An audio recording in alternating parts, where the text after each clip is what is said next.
Hello and welcome to the Mum's Guide to Money. I think this is tip number 12 of 30 of our 30 days of maternity leave budgeting and planning tips. So what we're talking about today is, can maternity pay be claimed back by the employer? So you're in the right place if you're perhaps thinking about having a baby, you're not quite sure how everything works. Cover a range of topics, particularly focused on money, logistics, sort of how to plan everything.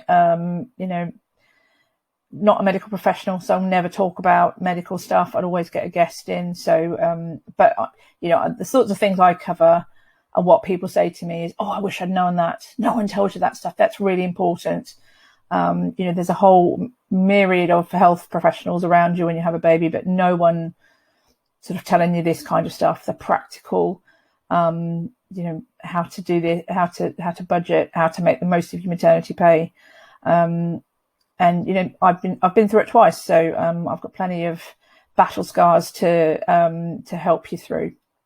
You might already be expecting, so you haven't really got a plan. You sort of know when things are roughly going to happen. You might have been through the HR policies at work, really confused. It's all written in very much legal speak, and there to sort of protect you from a HR point of view. You might already be on maternity, so you might have a bit of a shock. You know you're going to run out of money pretty soon, but not quite sure when. All of this stuff is really relevant to you. It's never too late to make a plan. And lots of the things I cover can be easily implemented by you to make sure that the rest of your maternity leave is stress-free. Okay, so what are we covering today? So can maternity pay be claimed back by your employer? So with everything I cover in these videos, it's all relevant for the UK. So if you're in another country, you make sure you get the proper local guidance. But from a principal point of view, these are all sorts of things you should check out. And these are the questions that have been asked by people about maternity leave and maternity pay. So I'm sure you have the same question. So you go and find the answer for whatever's relevant for your country. So I'm Charlene Smith. I'm the author of The Mum's Guide to Money. So I started out, it started out life as a blog in the summer of 2020. And then it's kind of naturally morphed into a book in the last sort of 12 months. And it's all about sort of financially planning and preparing for maternity leave. Like I say, it doesn't cover medical stuff. You've got plenty of experts helping you with that. Okay, so can maternity pay be claimed back by your employer? So let's just have a little recap before we crack on. So statutory maternity pay, so often called S&P, is the minimum amount that the employer has to pay you legally. So set by the government, set in stone in the law, and don't let them tell you anything otherwise. And then you also have this concept of contractual maternity pay, occupational maternity pay. So in the NHS, they pay it.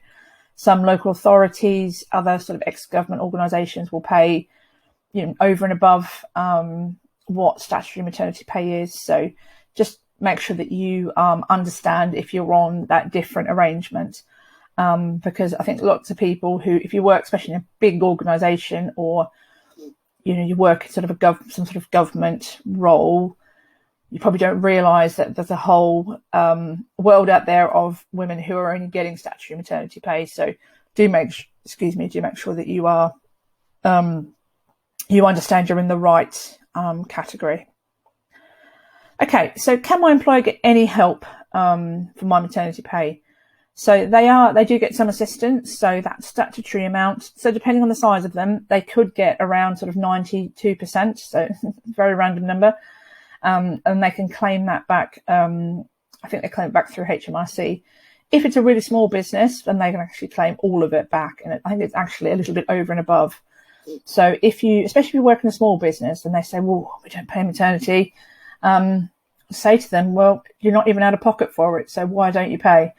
So it's a useful bit of information to have in your back pocket to remind them about their legal obligation to pay your maternity pay. So even if your employer pays the contractual maternity pay, so that over and above statutory, they can actually claim back for the statutory element of it. So yeah, they are sort of getting covered by the government for a good chunk of the money. And if they choose to enhance it and pay over and above, then obviously that's their cost. So, and from maternity leave sort of income checklist, I cover this in all my videos, and it's just a quick reminder. If you've watched other ones, then you're probably sick to death of seeing this slide. But it's just a reminder for yourself that maternity leave income, it's not just restricted to maternity pay. You've obviously got sort of the annual leave you can take before and after maternity leave. You have your maternity pay. You might have other income from work, so you might have a bonus during the year or something like that.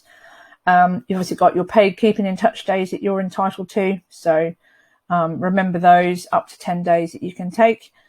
Benefits, so you might say, oh, we earn too much, can't have benefits.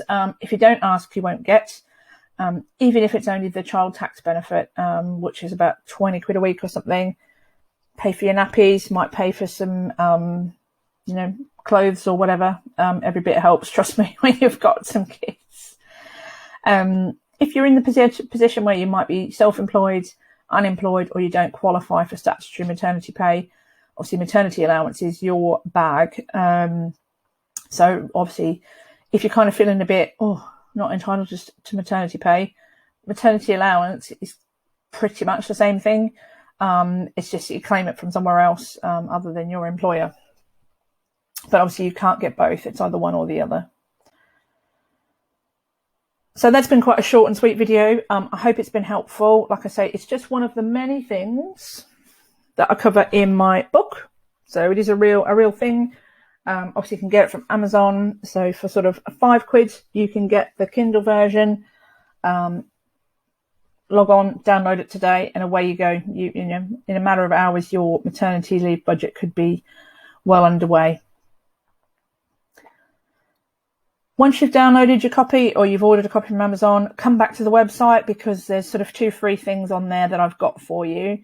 The first is my maternity leave sort of budget calculator. So helps you, does all the maths for you. So you've literally got to put your information, download the file, take it away. I don't save anything. It's not for me to to have the information. It's all yours. Download the file, take it away, put in all of your maternity leave income, all of your maternity expenses and outgoings, and then it will start to do some calculations for you. So pinpointing where you might be going to sort of getting close to running out of money, where you might need to use some savings, and also it tells you how much you do need to save. So I think that's one of those sort of $1 million questions when you are sort of preparing in your mind for maternity leave.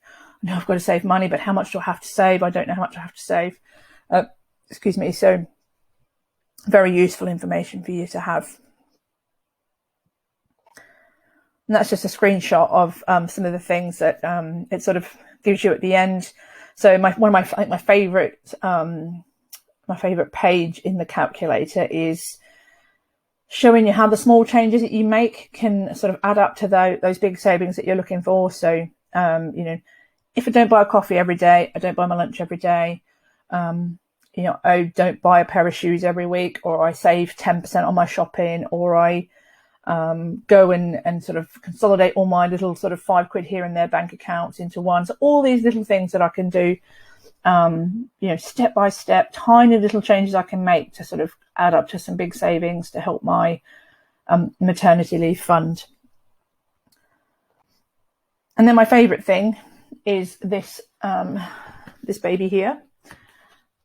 I'll just fall back here. So I've obviously got a printed copy, but you download it from the website. It's free, but it's my sort of maternity leave planner. So probably nothing like it out there at all.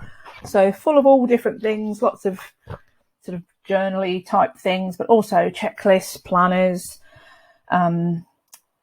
shopping lists, trying to work out what you need to buy, how much should I buy of everything. So if we took as an example, let's take the childcare. So chapter 8, So chapter 8 in the planner, chapter 8 in the book, and I'm just going to show you what it has. So on the very first section, in the childcare part, it asks you to think about what are the most important things for you as a family when it comes to childcare. So is it a big deal that my childcare is on my doorstep? Is it a big deal that it's Ofsted outstanding? Is it a big deal that it's under a certain amount each day? Is it a big deal that nappies have to be included?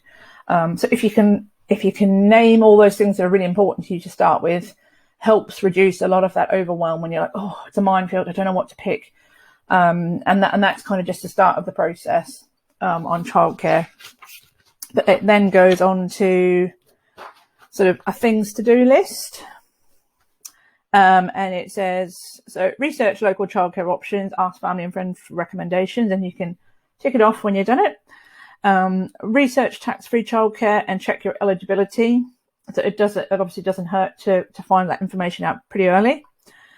When you've maybe found some potential childcare options, find out their admissions process. Is there a list you have to go on to? Have you got to pay sort of a fee to join their list? Even though it could be a long time before you're using their services, don't leave it to the last minute.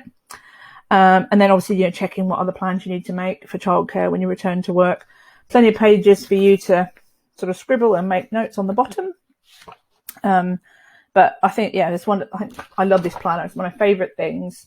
And you've got all of my hard work from when I was planning my maternity leaves, all in that document. So I've obviously printed it because I like to show what's in the document. You don't have to print it, but it's obviously a bit nicer if you do. Okay, that's it for this video. A bit short and sweet compared to the other ones, because it's quite a simple question. So, does my employer sort of get any help to pay for maternity? Well, yeah, they do. So if they try and fob you off and say, we don't pay it, can't afford it, say, well, hang on a minute, I'm pretty sure HMRC will refund you, and just remind them that they're legally obliged to pay you at least statutory maternity pay if you qualify.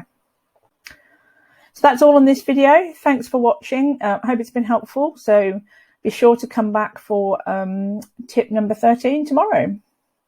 Bye for now.